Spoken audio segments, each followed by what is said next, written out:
ओम मुनित्रयं नमस्कृत्य दुःखैः परिभाव्य च वैयाकरणसिद्धान्तकौमुदीयं विरच्यते। सर्वेभ्यः श्रोतृभ्यः नमः।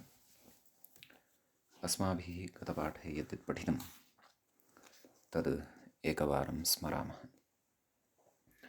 वयं वैयाकरणसिद्धान्तकौमुदी इत्याख्यस्य ग्रन्थस्य तत्र तद्धितेषु शैषिकप्रकरणं पठन्तः स्मः। प्रकरणस्यास्य अस्माकं क्रमे एकविंशः पाठः गतपाठः सम्पन्नः।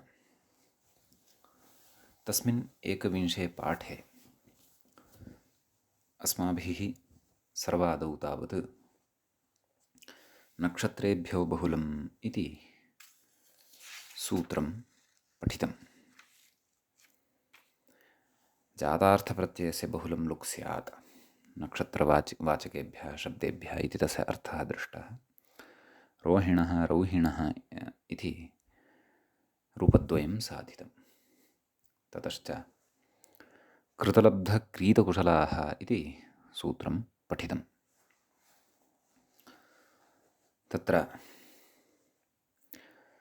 तत्र क्रीतः, तत्र लब्धः, तत्र कृतः, तत्र लब्धः, तत्र क्रीतः, तत्र कुशलः इत्यादिषु अर्थेषु प्रत्ययविधानं दृष्टं। सृग्ने कृतः, लब्धः, क्रीतः, कुशलः वा सृग्नः भवति। औत्सर्गिकः अण एव अत्र अस्माभिः दृष्टः। तदनन्तरं सूत्रं पठितं प्रायभवः इति। तत्र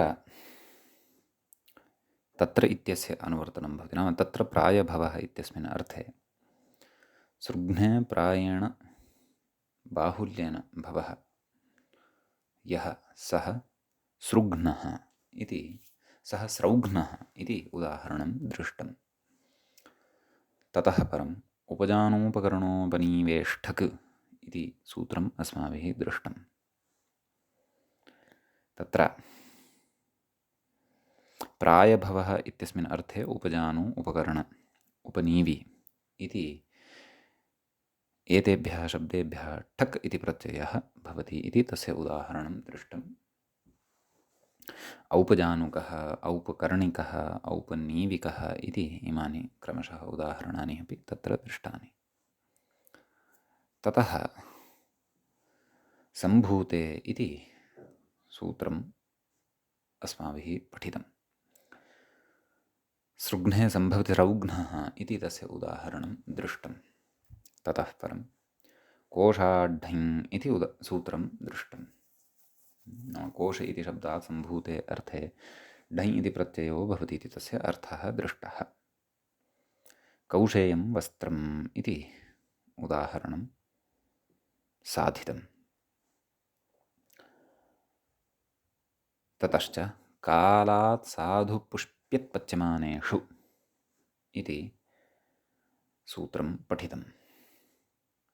तत्र कालवाचकात् साधुपुष्प्यत्पच्यमानेषु अर्थेषु गम्यमानेषु प्रकृते प्रत्ययः भवति औत्सर्गिकः अण इति। ततः अस्माभिः हेमन्ते साधुः हैमनः प्रावारः, हैमनः इति रूपं साधितं। वसन्ते पुष्प्यन्ति वासन्त्यः कुन्दलताः, तत्र वासन्त्यः इति रूपं साधितं। शरदि पच्यन्ते शारदाः शारयः इत्यत्र शारदाः इति रूपं च साधितम्।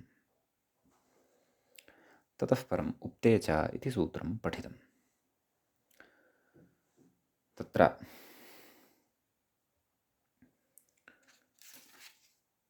नाम कालवाचकात् शब्दात्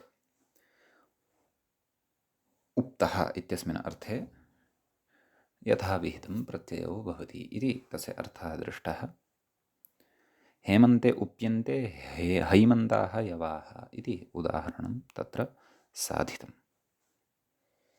इति एतावान् विषयः अस्माभिः गते पाठे एकविंशे पाठे पठितः। अधुना तावत् अस्य तद्धितेषु शैक्षिकप्रकरणस्य 12 पाठः भवति आरब्धः। अस्मिन् 12 पाठे वयम् आदौ तावत् सूत्रं पठिष्यामः।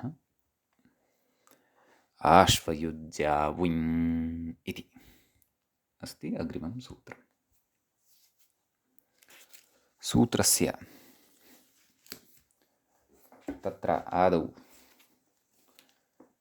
पदच्छेदः क्रियते। पदपरिचयः आदौ अस्माभिः प्राप्तव्यः।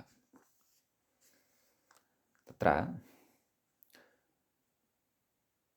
आश्वयुज्याः इति प्रथमं पदं भवति। तत्र पञ्चमी विभक्तिः एकवचनं च भवति। आश्वयुजी इति मूलशब्दस्तत्र भवति। उञ् इति प्रथमान्तं पदं भवति। प्रकृतसूत्रं प्रति कालात् साधुपुष्पित्पच्यमानेषु इत्यस्मात् सूत्रात् कालात् इति अनुवर्तते। समीचीनम्। उक्ते च इत्यस्मात् सूत्रात् उक्ते इत्यनुवर्तते। तत्र जातः इत्यस्मात् तत्र इत्यनुवर्तते। प्रत्ययः परश्च ज्ञाप्रातिपदिकात् तद्धिताः समर्थानां प्रथमाद् वा शेषे एतत् सर्वमपि प्रकृते लभ्यते। तत्र कथयति व्याख्याता तत्रोक्त इत्येव, नाम तत्र उक्तः, नाम तत्र इत्यपि अनुवर्तते उक्त इत्यपि अनुवर्तते इत्यर्थः। तत्र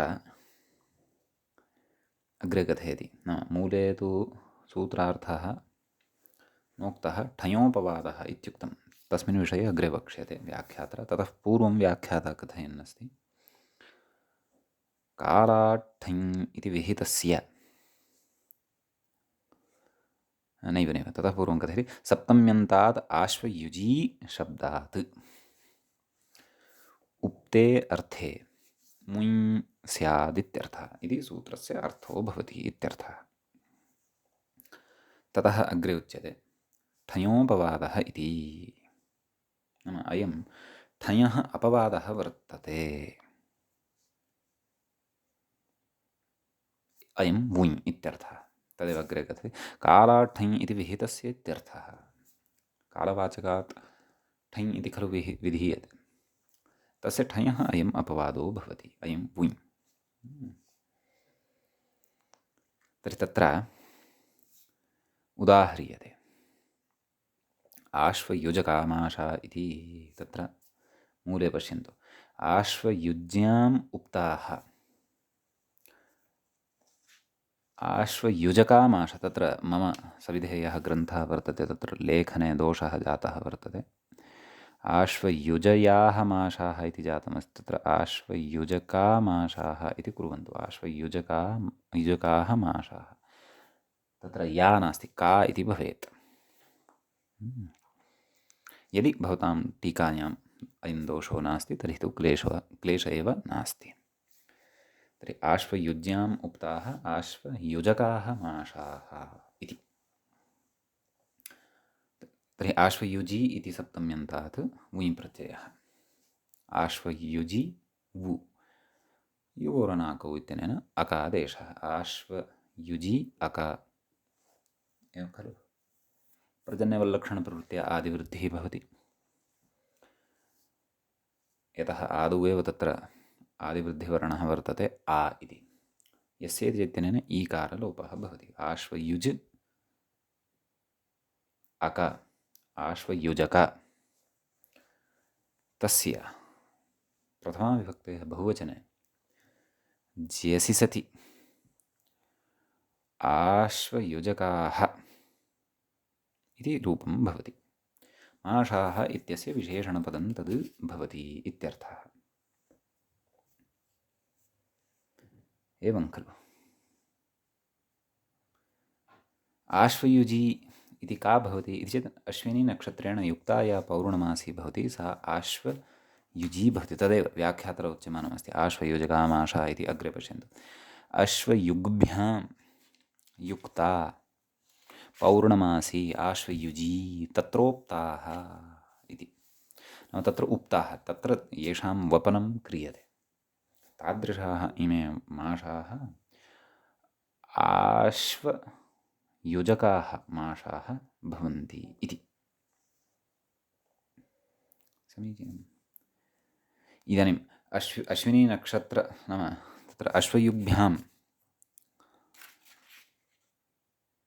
युक्ता नाम अश्विनी नक्षत्रयुक्ता पौर्णमासी का भवति तत्तु द्रष्टव्यं।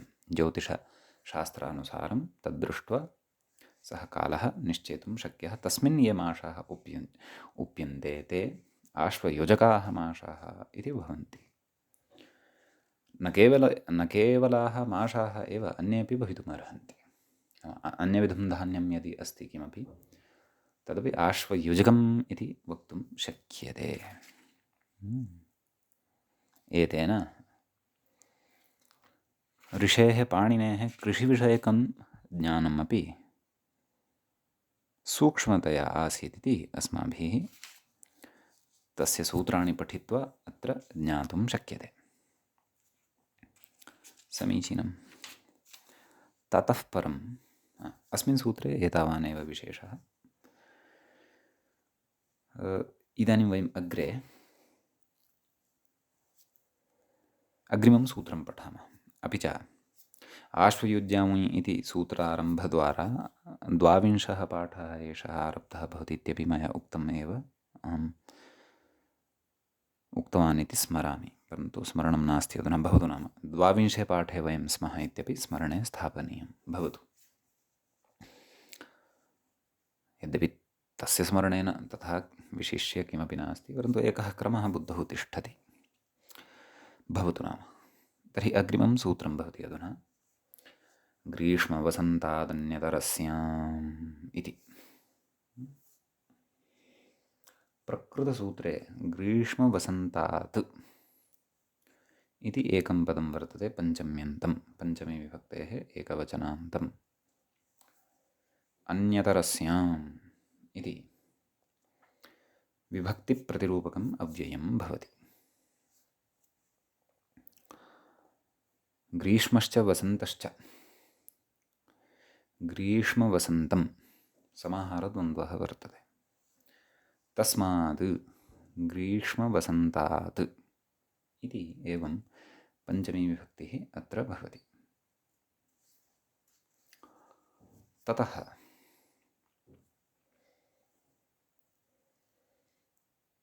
तत्र कालात् साधु पुष्पितपचमानेषु इत्यस्मात् सूत्रात् कालात् इति अनुवर्तते। सम्यक्। अन्यत् किं किम्? आश्वयुज्या वुञ् इत्यस्मात् वुञ् इत्यनुवर्तते। उक्ते च इत्यस्मात् उक्ते इत्यनुवर्तते। तत्र जातः इत्यस्मात् तत्र इत्यनुवर्तते। प्रत्ययः परश्च ज्ञाप्रातिपदिकात् तद्धिताः समर्थानां प्रथमाद्वा शेषे, एते च सर्वेपि अधिकाराः अत्र लभ्यन्ते। समीचीनम्। ततः प्रकृते सूत्रार्थः कर्तव्यः वर्तते। तत्र व्याख्याता कथयति। मूले तु तावत् पक्षे ऋत्वण् इत्युच्यते। सूत्रार्थो भवति ग्रीष्मात् वसन्ताच्च सप्तम्यन्तात् उक्ते वुञ् वा इत्यर्थः। नाम उक्ते अर्थे वुञ् इति प्रत्ययो भवति, वा अर्थात् विकल्पेन इति अर्थः। नाम एकस्मिन् पक्षे वुञ्, अपरस्मिन् पक्षे तु अण् भवति इति तत्र उक्तमेव। अतः तत्र वासन्तकं वासन्तम् इति ग्रैष्मकं ग्रैष्मं वासन्तकं वासन्तम् इति उदाहरणद्वयं सिद्धं भवति। कथं विग्रहः इति चेत्, ग्रीष्मे उप्तं तद् ग्रैष्मकं, ग्रीष्म इति सप्तम्यन्तात् ग्रीष्मवसन्तादन्यतरस्याम् इत्यनेन सूत्रेण वुञ् प्रत्ययः। वु इत्यस्य अकादेशः इति सति आदिवृद्धिः, ग्रैष्म ग्रैष्म अका भत्वात् मकारोत्तरवर्तिनः अकारस्य लोपः, ग्रैष्मकः इति रूपं सिद्धं भवति। पक्षे तु ऋत्वण नाम तद् सन्धिवेलादृतुनक्षत्रेभ्योऽण् इत्यनेन अणिसति ग्रैष्मः इत्यपि, अथवा ग्रैष्मं नपुंसकलिङ्गे चेत् ग्रैष्मम् इति भवति। एवमेव वसन्ते उक्तं वासन्तकम्, अर्थात् मुञः पक्षे वासन्तकम् इति रूपं भवति। अणः पक्षे तु वासन्तम् इत्येव रूपं भवति। सम्यक् शब्दभेदः एव वर्तते, अन्या प्रक्रिया तु समाना एव वर्तते, ग्रैष्मकं ग्रैष्मम् इति वत्। एतावान् विशेषः अस्मिन् सूत्रे वर्तते। इदानीं वयम् अग्रिमं सूत्रं पठामः। अग्रिमं सूत्रं वर्तते देयं ऋणे इति। तत्र देयम् इति एकं पदं प्रथमाविभक्तेः एकवचनान्तं भवति। ऋणे, ऋणे इति सप्तमीविभक्तेः एकवचनान्तं भवति। सम्यक्।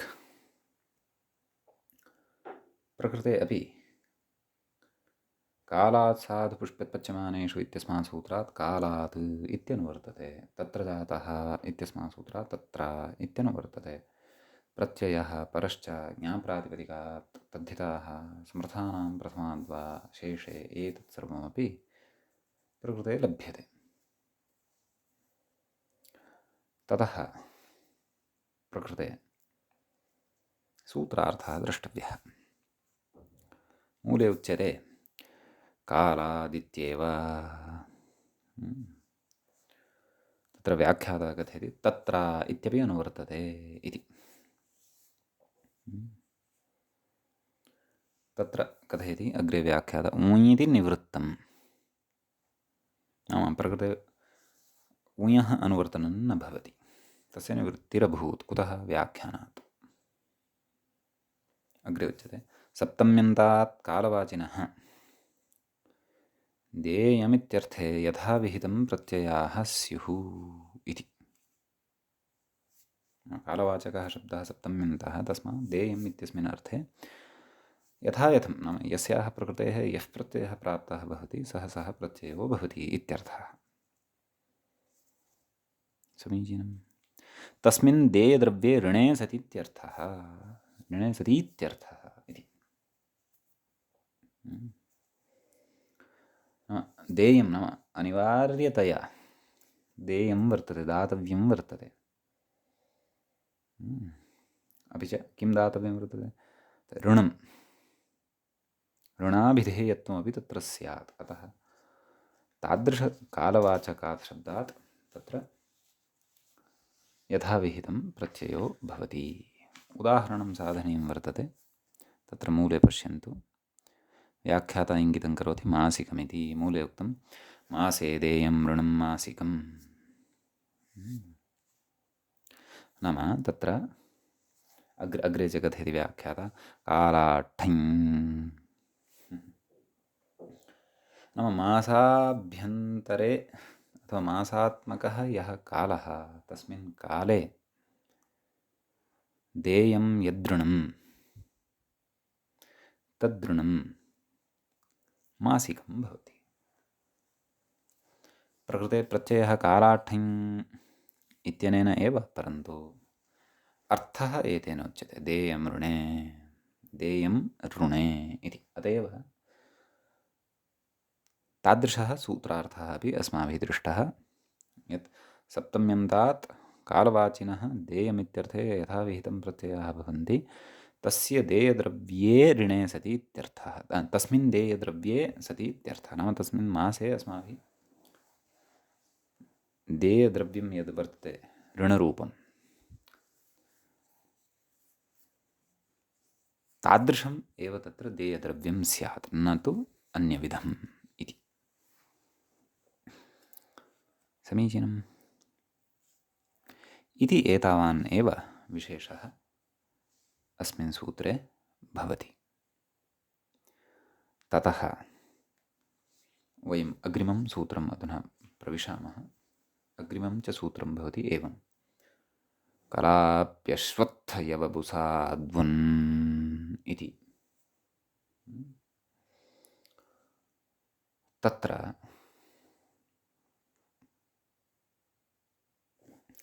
सूत्रे पदपरिचयः आदौ। प्रकृते कलाप्यश्वत्थयवबुसात् इति एकं पदं वर्तते, पञ्चमे विभक्तेः एकवचनान्तम् इदं भवति। वुन् इति द्वितीयं पदं वर्तते। प्रथमस्य पदस्य विग्रहः ज्ञेयः। कलापी च अश्वत्थश्च यवबुसश्च तेषां समाहारद्वन्द्वे सति कलाप्यश्वत्थयवबुसम् इति रूपं लभ्यते। समाहारद्वन्द्वः इत्यतः एकवचनं नपुंसकलिङ्गत्वं च भवतीति वयं जानीमः। ततः तत्र तस्य एव पञ्चमी विभक्तिः अत्र भवति इति तु उक्तमेव। प्रकृते कालात् साधु पुष्प्युत्पद्यमानेषु इत्यस्मात् सूत्रात् कालात् इत्यनुवर्तते। तत्र जातः इत्यस्मात् तत्र प्रत्ययः परश्च ज्ञाप्रातिपदिकात् तद्धिताः समर्थानां प्रथमाद् वा शेषे। एते च अत्र लभ्यन्ते, अधिकाराः अनुवृत्तयो वा। इदानीं किं कथयति व्याख्याता तत् पश्यामः। कथयति कलापिन्। कलापि इत्यत्र कलापिन् इति नकारान्तः शब्दः, इनि प्रत्ययान्तः। अश्वत्थ यवबुस येभ्यः कालवाचिभ्यः, नाम एते चत्वारो वर्तन्ते, येभ्यः कालवाचिभ्यः सप्तम्यन्तेभ्यः देयं ऋणं, देयं ऋणे इत्यपि अनुवर्तते, तदपि स्थापनीयं बुद्धौ इति व्याख्याता कथयति। देयं ऋणम् इत्यर्थे वुन् स्यादित्यर्थः। वुन् इति प्रत्ययो भवति इति अर्थः। समीचीनम्। तत्र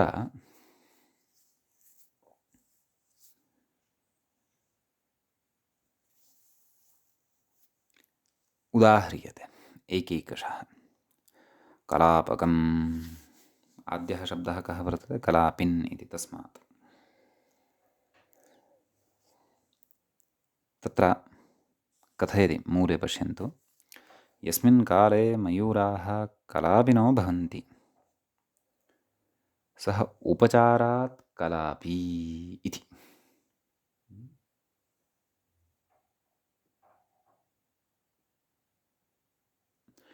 कलापिनः नाम पक्षयुक्ताः।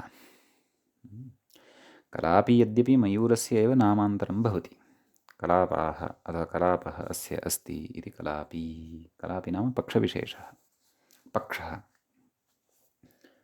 एवं खलु।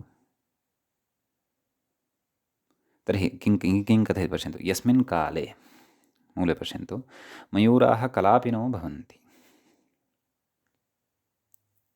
एवं खलु। नाम पक्षयुक्ताः भवन्ति। यद्यपि पक्षयुक्तास्तु ते सर्वदा एव भवन्ति, परन्तु विशेषेण तस्मिन् समये तेषां नूतनपक्षोत्पत्तिः अथवा ते पक्षादीनां प्रसारणादिकं कुर्वन्ति, नृत्यं कुर्वन्तः इति एतादृशं तेषु दृश्यते। नाम विशिष्य पक्षप्रदर्शनं तैः क्रियते, एवं खलु। अतः यस्मिन् काले मयूराः कलापिनो भवन्ति सः उपचारात् कलापी, नाम सः कालः अपि उपचारात् कलापी एव भवति। उपचारान्नाम लक्षणया कलापी एव भवति सः कालः। तत्र नाम तस्मिन् काले, कीदृशे काले, यः कालः कलापी वर्तते, तत्र देयं ऋणं कलापकम् इत्युच्यते मूले। कालवाचकः शब्दः एषः कः? कलापी। कुतः? लक्षणया। समीचीनम्। अतः तस्मिन् काले देयं यदृणं तत् कलापकम् इति भवति। अतः कलापिन् इति शब्दात् वुन् इति प्रत्ययो भवति। कलापिन् न विग्रहः कथं? तत्र कलापिनि देयं ऋणम् इति विग्रहः। अतः कलापिन् इति सप्तम्यन्तात् वुन्, कलापिन् वुन्, कलापिन् वु। वु इत्यस्य स्थाने अकादेशः, कलापिन् अक। ततः नस्तद्धिते इति टिलोपः। कलापिन् इत्यत्र विद्यमानः यः इन् इति वर्तते तस्य टेर्लोपो भवति। कलापु अक कलापक इति अवशिष्यते। सुप्रत्ययः सस्य सोः अं पूर्वरूपादिकं विधाय कलापकम् इति रूपं सिद्धं भवति। सम्यक्। इति प्रथमः शब्दः सूत्रे कलापिन् इति यः पठितः तदादाय अस्माभिः उदाहरणं दृष्टम्। अधुना तत्र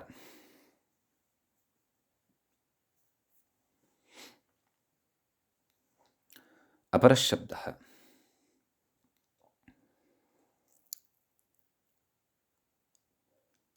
नाम अग्रिमः शब्दः अश्वत्थः इति अश्वत्थ इति शब्दः वर्तते। तत्र कथयति अश्वत्थस्य फलम् अश्वत्थः इति कथयति। लक्षणया इदमपि अश्वत्थस्य फलमपि अश्वत्थः भवति इति। तद्युक्तः कालोऽप्यश्वत्थः। अश्वत्थस्य फलम् अश्वत्थः इति उक्तं खलु। मूले व्याख्यातारं पश्यन्तु। अश्वत्थस्य फलम् अश्वत्थः, विकारप्रत्ययस्य फले लुग् इति भावः। ओह् एवम्। इदं तु लक्षणया न। अश्वत्थस्य फलमपि अश्वत्थः इदं तु लक्षणया न। अत्र कथम्? अश्वत्थस्य विकारः इत्यस्मिन् अर्थे तस्य विकारः इत्यनेन सूत्रेण यः प्रत्ययः भवति, औत्सर्गिको वा विशिष्टो वा, तस्य फले लुक् इत्यनेन लुक् भवति। पठिष्यते अग्रे अस्माभिः। किम् अवशिष्यते? अश्वत्थः इत्येव अवशिष्यते। अतः अश्वत्थस्य फलमपि अश्वत्थ एव भवति।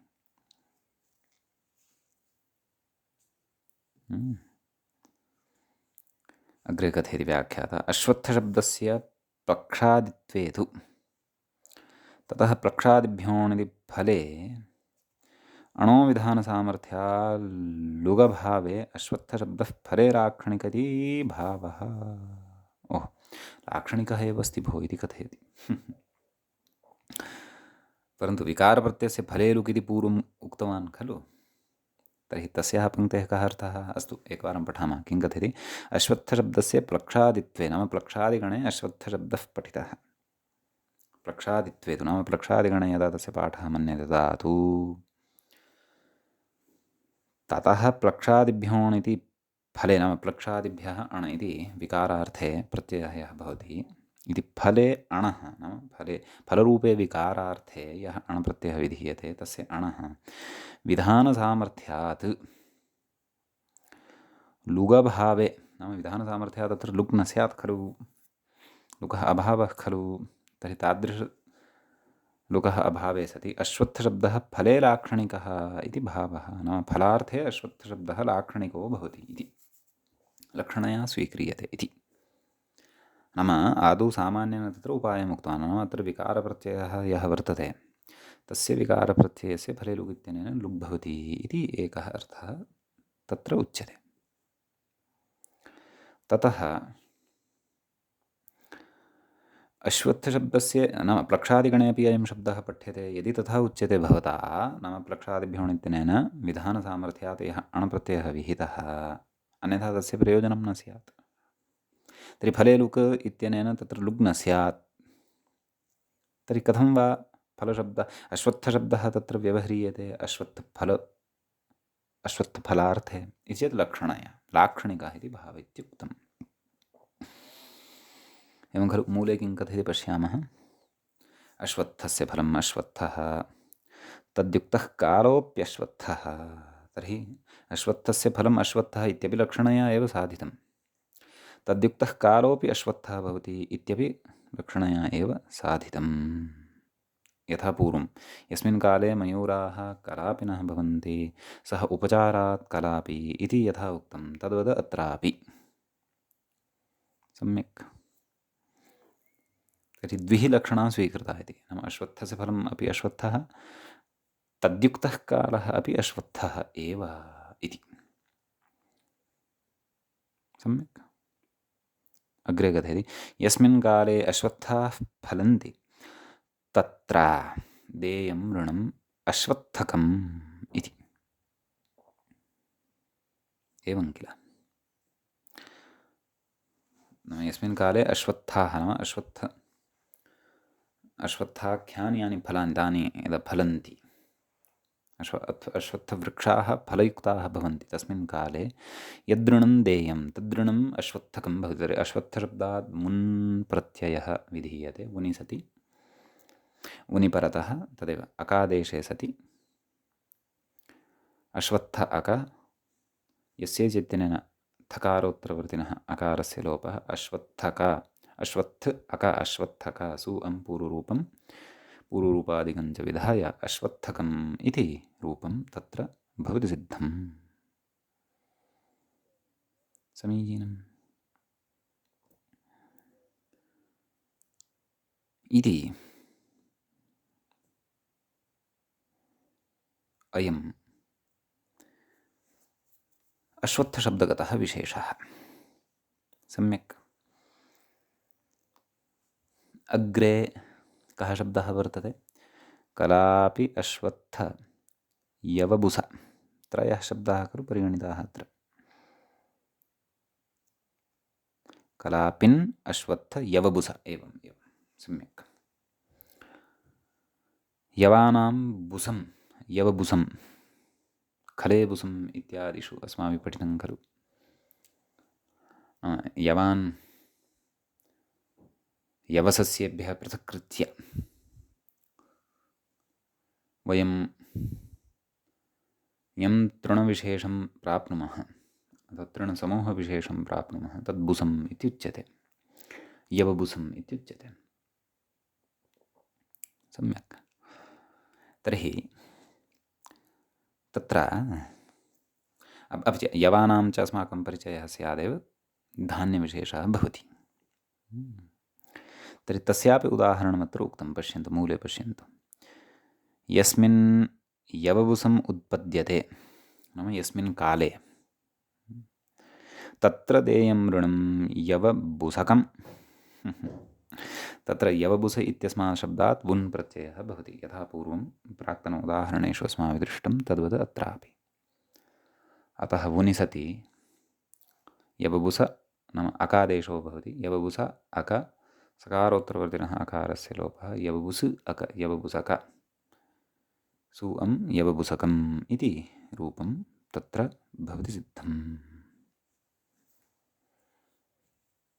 सम्यक्।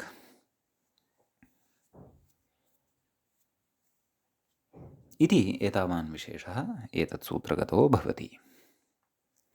इदानीं वयम् अग्रिमं सूत्रं प्रविशामः। अग्रिमं च सूत्रं वर्तते एवम्। ग्रीष्मावरसमाद्वुञ् इति। प्रकृतसूत्रे द्वे पदे स्तः।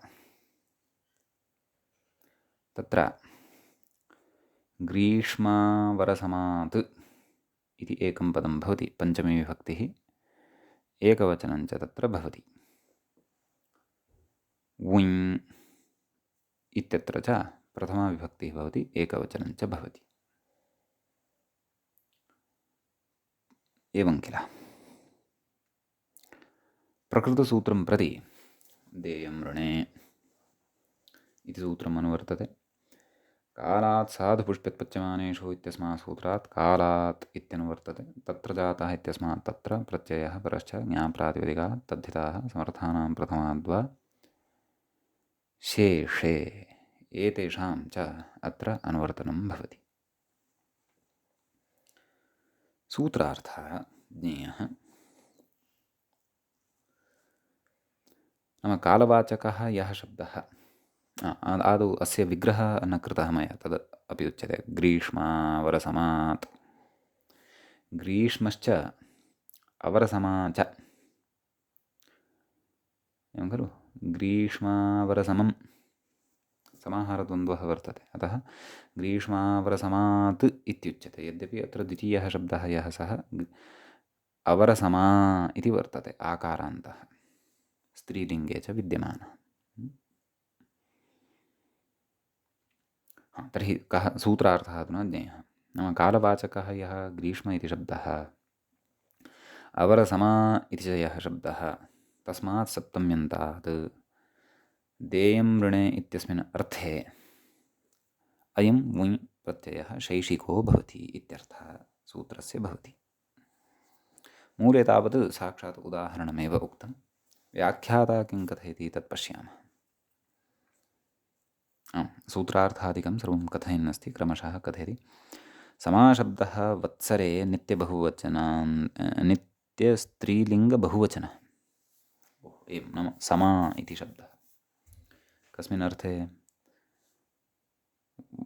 वत्सरे, वत्सरार्थे नित्यस्त्रीलिङ्गः बहुवचनान्तश्च भवति। नित्यस्त्रीलिङ्गबहुवचनः अर्थात् नित्यतया स्त्रीलिङ्गे भवति, नित्यतया च बहुवचने भवति इति। तर्हि तु अवरसमाः इति वक्तव्यं विग्रहकरणवेलायाम्। अग्रे कथयति, ग्रीष्म अवरसमा अनयोः समाहारद्वन्द्वात् पञ्चमी तद्दृष्टमेव अस्माभिः। कथयति, तत्र देयं ऋणे इत्यर्थे आभ्यां वुञ् इत्यर्थः।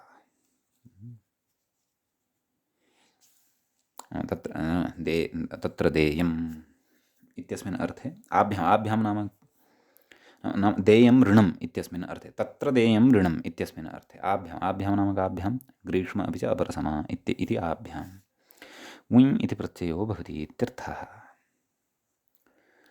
तत्र मूले उदाहरति। प्रथमम् उदाहरणं किं?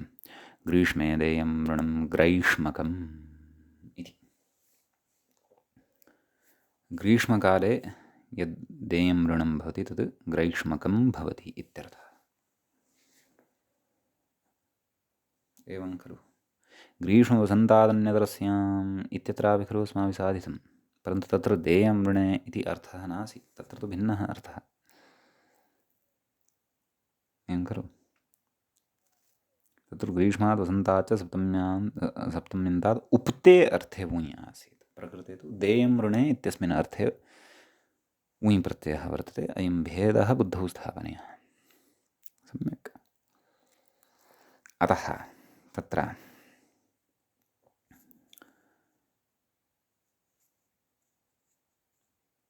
ग्रीष्म इति सप्तम्यन्तात् वुञ् सति ग्रैष्मकम् इति रूपं सिद्धं भवति। वयं तदेव अकादेशं कुर्मः, आदिवृद्धिं कुर्मः, अकारलोपं च कुर्मः, ग्रैष्मकम् इति रूपं सिद्धं भवति। आवरसमकम् इति द्वितीयम् उदाहरणम् उक्तं। तत्र विग्रहः प्रदर्श्यते व्याख्यात्रः पश्यन्तु। अवरासु समासु देयं ऋणम् इत्यर्थः। नाम अवरासु समासु देयं ऋणम् इत्यस्मिन् अर्थे प्रकृते अवरासु समासु इत्यनयोः अथवा अवरा समा इत्यनयोः पदयोः समासः कथं भवति, केन सूत्रेण भवति, तद् उच्यमानम् अस्ति। किं? तद्धितार्थोत्तरपदसमाहारे च इति समासः अनेन समासो भवति इत्यर्थः। सम्यक्। तर्हि किम्? अवरासु समासु अथवा अवरसमासु देयं ऋणम् इत्यस्मिन् अर्थे अवरसमा इत्यस्मात् शब्दात् वुञ् प्रत्ययः, अकादेशः, आदिवृद्धिः, आलोपः, आवरसम अक आवरसमक सु अं पूर्वरूपं पुरुरूपादिकञ्च विधाय आवरसमकम् इति रूपं तत्र भवति सिद्धम्। सम्यक् इति एतावान् विशेषः एतत् सूत्रगतः वर्तते। ततः अग्रिमं सूत्रम् अधुना वयं प्रविशामः। अग्रिमं च भवति सूत्रं तत्र एवं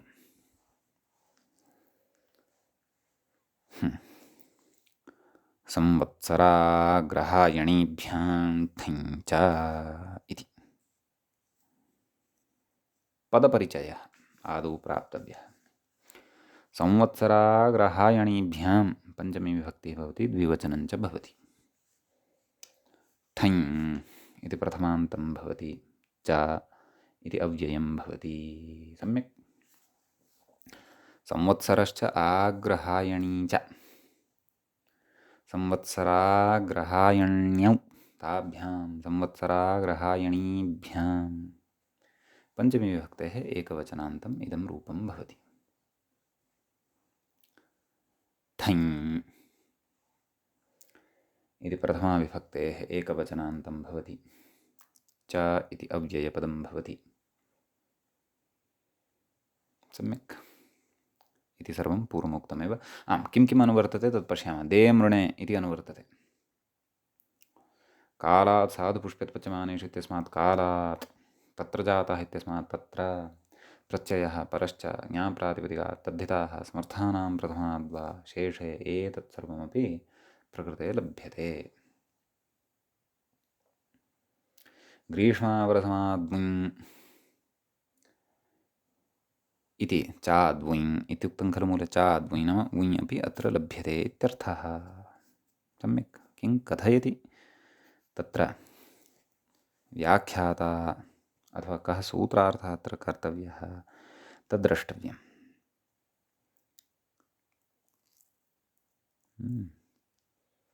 सूत्रार्थः अत्र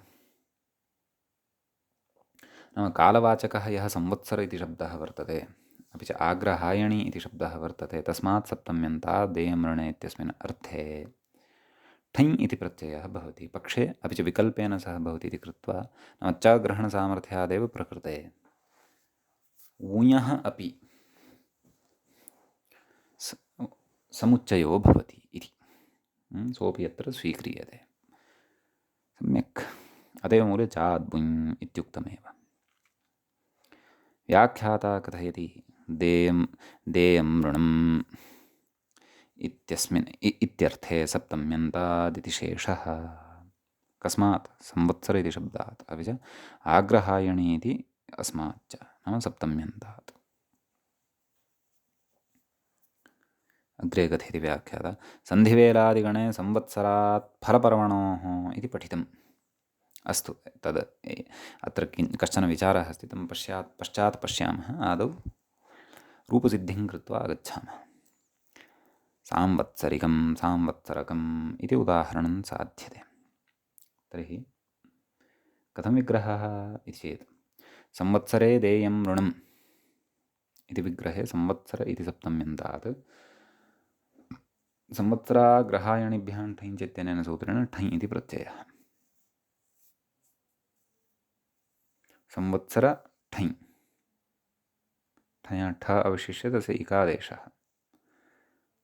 संवत्सर इक आदिवृद्धिः सांवत्सर इक, अलोपः सांवत्सरिक, सुप्रत्ययः सस्य ऋत्वे विसर्गे सति सांवत्सरिकः इति रूपं तत्र सिद्धम्। अत्र नपुंसकलिङ्गे वा पुल्लिङ्गे? ऋणं खलु, अतः नपुंसकलिङ्गे वा, अतः सांवत्सरिकम् इति रूपं सिद्धं भवति। पक्षे सांवत्सरकम् इति रूपमपि भवति।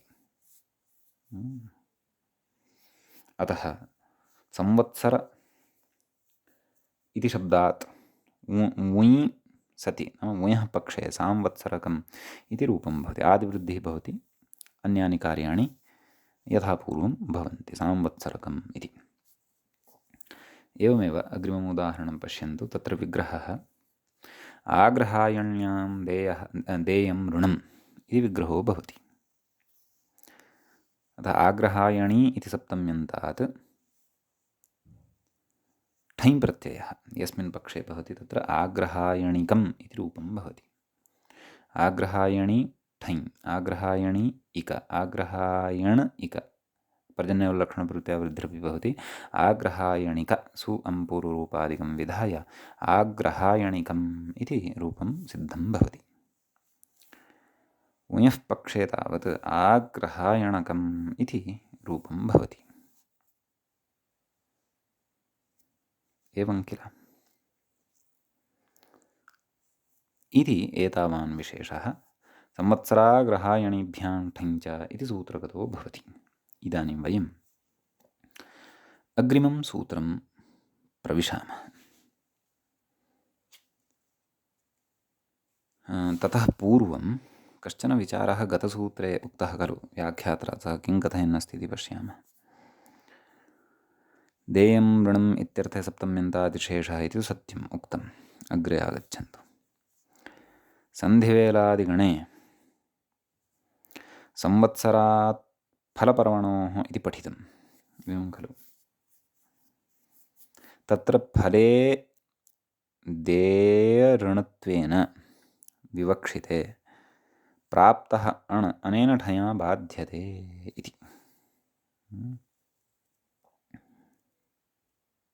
नाम संवत्सरात् फलपर्वणोः, नाम संवत्सरशब्दात् फलार्थे पर्वार्थे च गम्यमाने देयऋणत्वेन विवक्षिते, नाम देयऋणत्वेन यदि तत्र विवक्षा वर्तते तर्हि अण् इति प्राप्तः भवति। केन? संवत्सरात् फलपर्वणोः इति सन्धिवेलात् ऋतुनक्षत्रेभ्योऽण् इति यत् पठितं तेन। अतः तेन अण् अत्र प्राप्तः आसीत्, परन्तु तस्य अणः प्रकृते देयं ऋणम् इत्यस्मिन् अर्थे गम्यमाने ठया बाधो भवति इति। अणः फलार्थे एव तत्र भवति अथवा पर्वार्थे एव भवति। तच्च गणसूत्रम् अस्माभिः पूर्वं पठितम् इति अहं स्मरामि। सम्यक्। अतः एषा काचित् स्पष्टता अत्र विहिता। इदानीं वयम् अग्रिमं सूत्रं पठामः। अग्रिमं च सूत्रं वर्तते व्याहरति मृगः इति। व्याहरतीति वि आङ् इति उपसर्गद्वयपूर्वकात् हृधातोः लटिसति तत्र लट्लकारे प्रथमपुरुषे एकवचने सिद्धं भवति। क्रियापदं भवति इत्यर्थः, तिङन्तपदं भवति इत्यर्थः। एवं खलु। ततः मृगः इति तु प्रथमान्तं भवति, भिन्नं पदं, सुबन्तं पदं। तत्र कालात् साधुपुष्पत्पच्यमानेषु इत्यस्मात् सूत्रात् कालात् इत्यनुवर्तते, तत्र जातः इत्यस्मात् तत्र इत्यनुवर्तते, प्रत्ययः परश्च ज्ञाप्रातिपदिकात् तद्धिताः समर्थानां प्रथमाद्वा शेषे एते सर्वेपि अत्र अनुवर्तन्ते। व्याख्याता कथयति तत्र कालादित्येव देयं ऋणे इति निवृत्तं, नाम देयं ऋणे इति नानुवर्तते, तस्य तु अत्र अनुवर्तनं नास्ति इत्युक्तम्। सम्यक्। ततः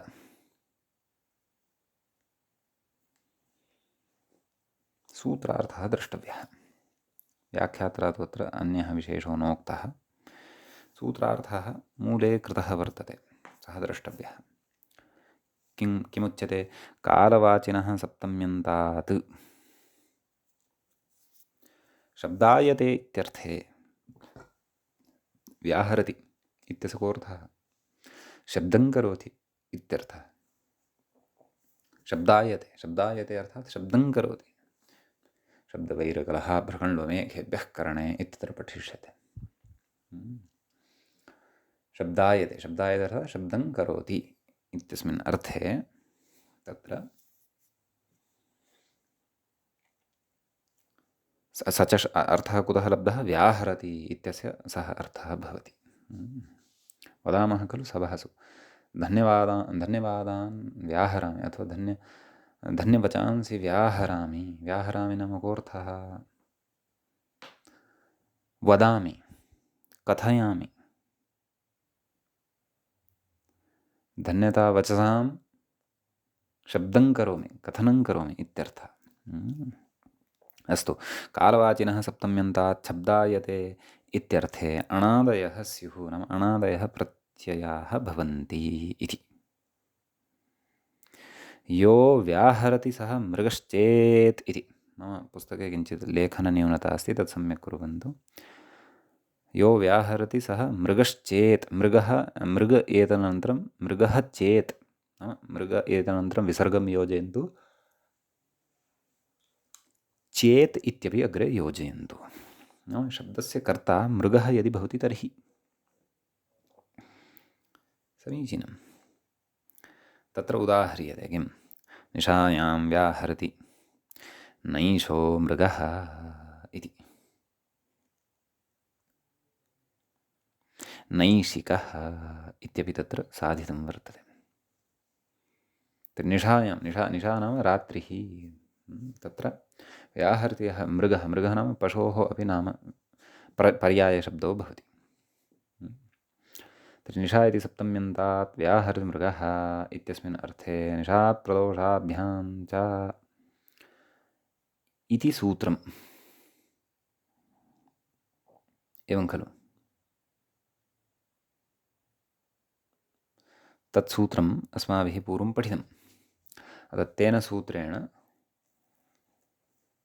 अणपि भवति, ठञ् अपि भवति। अतः अणि सति तत्र नैषः इति रूपं सिद्धं भवति। निशा अण, आलोपः आदिवृद्धिः, नैष सुप्रत्ययः सस्यऋत्वे विसर्जते, नैषः इति रूपं सिद्धं भवति। अतः निशायां व्याहरति नाम शब्दायते एषः मृगः, अतः एषः नैषः मृगः वर्तते। एवं नैशिकः इत्यपि ठञ् सति नैशिकः इति रूपमपि सिद्धं तत्र भवति। एवं खलु? इति एतावान् विशेषः व्याहरति मृगः इति सूत्रगतो भवति। इदानीं वयम् अग्रिमं सूत्रं प्रविशामः। अग्रिमं च सूत्रं भवति एवं। तदस्य सोढम् इति। प्रकृतसूत्रे त्रीणि पदानि सन्ति। तत् इति प्रथमाविभक्तेः एकवचनान्तं प्रथमं पदम्, अस्य इति षष्ठ्यन्तं पदम्, सोढम् इति प्रथमान्तं पदम्, शहमर्षणे इति धातोः क्तान्तं सोढम् इति भवति। प्रकृतसूत्रं प्रति कालात् साधुपुष्पितपचमानेषु इत्यस्मात् सूत्रात् कालात् इत्यनुवर्तते। प्रत्ययः परश्च ज्ञाप्रातिपदिकात् तद्धिताः समर्थानां प्रथमाद्वा शेषे एते च अधिकाराः अत्र लभ्यन्ते। सम्यक् व्याख्याता कथयति, सूत्रार्थं कथयति। मूले तावत् कालात् इत्येव उक्तं, नाम तस्य अनुवर्तनं भवति इति। व्याख्याता कथयति। तदस्य सोढम् अग्रे कथयति, नाम शेषपूर्णेन कथयति। अस्मिन् अर्थे नाम तत् अस्य सोढं, तत् एतत् सोढुं शक्नोति, यत् तद्। अस्मिन् अर्थे प्रथमान्ताद् यथाविहितं प्रत्ययाः स्युः, नाम प्रथमान्तात् शब्दात्। कुतः प्रथमान्तात् इति अर्थो लभ्यते? यतः सूत्रे तत् इति प्रथमान्तं पदं भवति इति कृत्वा, तत् प्रथमान्तम् इति पदं भवति इति कृत्वा, तस्मात् प्रथमान्तादेव अत्र प्रत्ययः भवति। कुतः? समर्थानां प्रथमाद्वा इति नियमद्वारा। एवं किल? अतः किं कथयति इति पश्यन्तु। प्रथमान्तात् यथाविहितं प्रत्ययाः स्युः। सोढम् इत्यस्य अभ्यस्तम् इत्यर्थः। अभ्यस्तम् इति अर्थः प्रकृते स्वीक्रियमाणः वर्तते व्याख्यात्रा। एवं खलु। तत्र उदाह्रियते नैषिकः नैष इति। तत्र मूले उच्यते पश्यन्तु किं निशा सहचरितम् अध्ययनं निशा तत्सोढमस्य नैषिकः इति।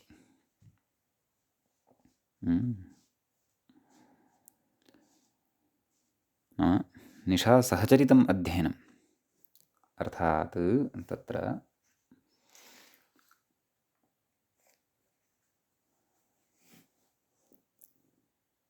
यः छात्रः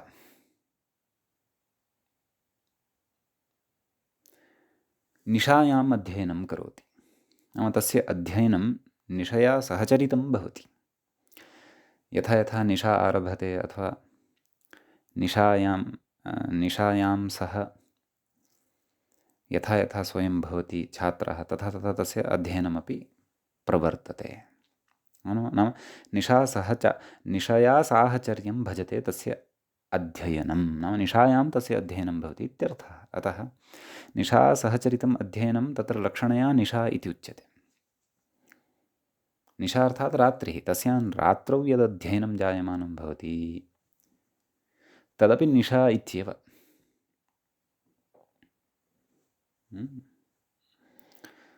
तत्सोढम् अस्य नाम तत्र सोढम् इत्यस्य अर्थः उक्तः खलु अभ्यस्तं, नाम तद् अभ्यस्तम् अस्ति यस्य छात्रस्य सः तत्सोढम् अस्य सः नैषिकः इति उच्यते। एवं खलु। तर्हि निशा इति कालवाचकशब्दः अस्ति एव खलु। अतः निशाशब्दात् तदस्य सोढम् इत्यस्मिन् अर्थे निशाप्रदोषाभ्यां च इत्यनेन अणपि ठञ्यपि अथवा ठञ्यपि अणपि। ठञः पक्षे नैषिकः इति रूपं यथा पूर्वं साधितं तद्वत् नैषिकः इति रूपं लभ्यते। अणः पक्षे तु नैषः इति रूपं लभ्यते एव। अतः एव तत्र व्याख्याता अपि कथयति निशाप्रदोषाभ्यां च इत्यणठञं, नाम अनेन सूत्रेण अण् अपि च ठञ् इति प्रत्ययो भवति इत्यर्थः। सम्यक्। अतः निशा इत्याख्यम् अध्ययनं यस्य सोढं भवति सः नैषिकः अथवा नैषः भवति। सः कः? सः छात्रः एव। सः नैषिकः छात्रः, नैषः छात्रः इति।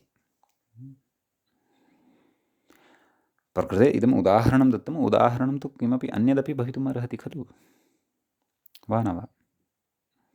यथा आतपः अस्य सोढः इति वदामः यदि, तर्हि तस्मिन् अर्थे अपि यथा विहितः प्रत्ययः अण् इति भवितुम् अर्हति खलु, औत्सर्गिकः। आतपः अस्य सोढः आतपः। चपेटा अस्य सोढः चापेटः। प्रहारः अस्य सोढः प्राहारः। एवं रीत्या अन्यानि अपि विविधानि उदाहरणानि अत्र अस्माभिः स्वीकर्तुं शक्यन्ते। इदमेकमेव उदाहरणं स्वीकार्यम् इति तु नास्ति, न च अत्र न च अन्यत्र। एवं खलु। अतः अयं कश्चन विशेषः, एतावान् कश्चन विशेषः एतत् सूत्रगतः भवति। समीचीनम्। अद्यतनपाठं तावत् अत्रैव वयम् उपसंहरामः। अत्रैव मङ्गलं कुर्मः। मुनित्रयं नमस्कृत्य उक्तिः परिभाव्य च वैयाकरणसिद्धान्तकौमुदीयं विरच्यते। एवञ्च अस्माकं क्रमे तद्धितेषु शैषिकप्रकरणस्यास्य 12 पाठः सम्पन्नतामगात्। अग्रिमपाठे पुनः मिलामः। नमः सर्वेभ्यः श्रोतृभ्यः।